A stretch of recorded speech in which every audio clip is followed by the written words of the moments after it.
Now we'll see Flowshop scheduling algorithm. A Flowshop scheduling algorithm is designed using dynamic programming. First we'll see what is scheduling. The processing of job requires the performance of several distinct tasks. That means computer has many processors. We need to schedule those processes. Each process has several tasks, right? So we need to schedule those tasks. Computer programs run in a multi-programming environment are input and then it is executed.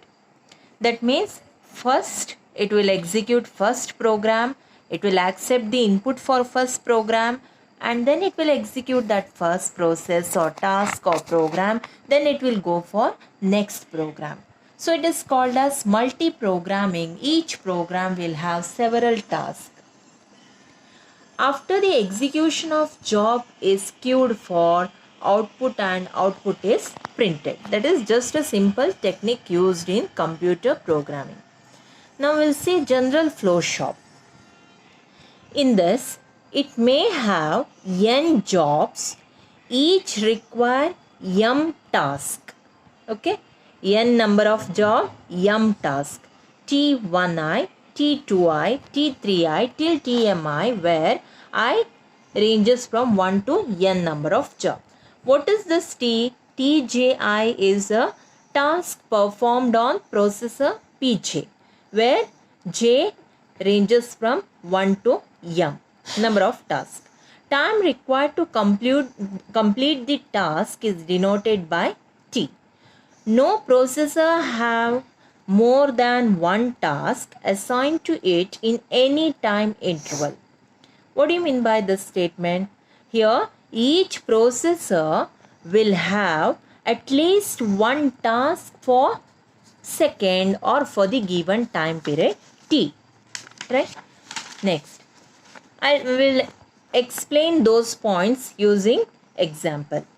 For example, two jobs have to be scheduled on three processes. Processor P1, P2, P3.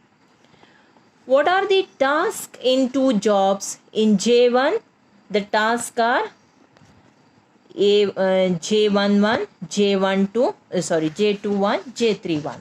And in second job, tasks are J21, J22 and J32. Now, the Flowshop scheduling or task can be scheduled by using non-preemptive schedule, that is complete task. Second is preemptive schedule, that is incomplete task.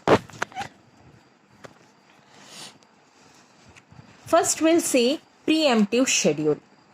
See, for the given job, first processor P1 will handle first task.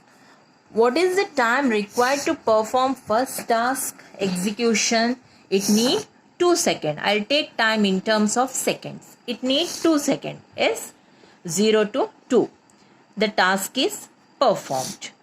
Now, here processor P2 and P3 is free. Nothing. It is doing nothing. So, now P2 will handle another job, that is second job. Here the first task is empty, nothing is there. Second task need 3 seconds of time. So 2 to 5 time period T21 task is performed. What about previous job? It is still incomplete, right? So now again processor P2 is now free. So at that time T21 will perform the task, right? So now here T22, what is the task of second job will performed only for 2 seconds. It is required time is 3 seconds. What about remaining? Remaining it will perform here 1 second. So now this task is completed. This task is completed. This task is completed. Now what about these two tasks?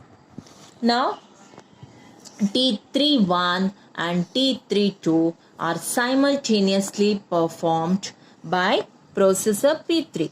Now processor P3 is free at this time, so it will perform processor second job, last task. It will take 5 seconds, and then after completion of this it will perform the last job, which takes only 2 seconds. So what about finishing time? Finishing time is 12 seconds, right? This is second approach. Now we'll see non-preemptive schedule. Complete the task. See, for example, P1 will handle first job for 2 seconds, right? It is completed.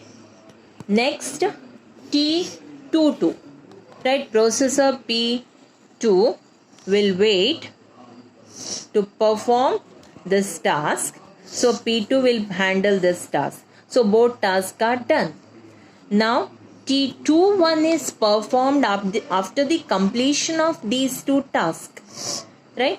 T21 requires 3 seconds, so it is performed. Now processor P3 is free, so it will perform this job too, and then once both processors are free, again P3 will handle the last job, right? So this is non-preemptive schedule. What about finishing time for non-preemptive schedule? That is 11. The finish time F of is of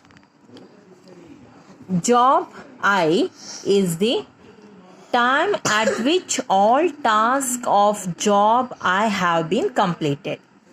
In A, F1 of S is 10, right? That is, first job is completed for 10 seconds and second job is completed for 12 seconds for preemptive schedule. But for non-preemptive schedule, first job is completed in 11 seconds and second job is completed in 5 seconds. We can check the difference, right? Here second job is completed first and then the remaining part of first job is executed. So finish time F of S of a schedule is given by F of S is equal to maximum of F of is, where I ranges from 1 to n. Okay, so scheduling time can be different for different job. For example, for our example, first job takes different scheduling time, second job takes different scheduling time. From there we need to find out maximum value, which will be the flow shop scheduling or job scheduling time. So mean flow time, which can be calculated by using this formula. What are the rules for scheduling? According to flow shop scheduling algorithm by using dynamic technique, first we need to sort all task of ith job and task of ith job into non-decreasing order. Consider the sequence in this order. If the next number in the sequence is aj, okay, the task of first job has not been scheduled, then place that job at the leftmost available slot, if it is first or second. If next number in bj and job j has not yet been scheduled, schedule the job at rightmost available slot. If already scheduled, go to next number. Okay, initially we need to assign the job to the leftmost part and then assign job to the rightmost part. We'll take an example. Example n equal to 4 and the jobs are, the first job, the tasks are performed in second, 3, 4, 8, 10. The second task, second job, task are B1, B2, B3, B4 performed in the second. Sorted sequence is B2 comes first, B1, A1, A2, B1, A3, B3, A4 and B4. These are in the sorted sequence. Now I'll take one more variable, that is sigma, the processor, or as how the job scheduling will work. We'll take simple variable sigma 1, sigma 2, sigma 3. Right? In our example, first job B2, that is 2. Right? Now 2 is assigned in the leftmost part. Next, that is A1, right?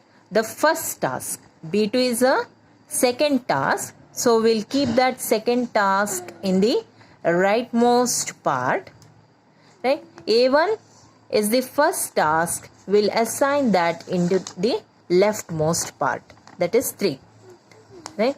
First 2 is assigned, then 3 is assigned later. Next is A2. We need to complete A2. So A2 is 4 that will assigned, that is the second task of first job will be assigned in the rightmost part once again. Okay.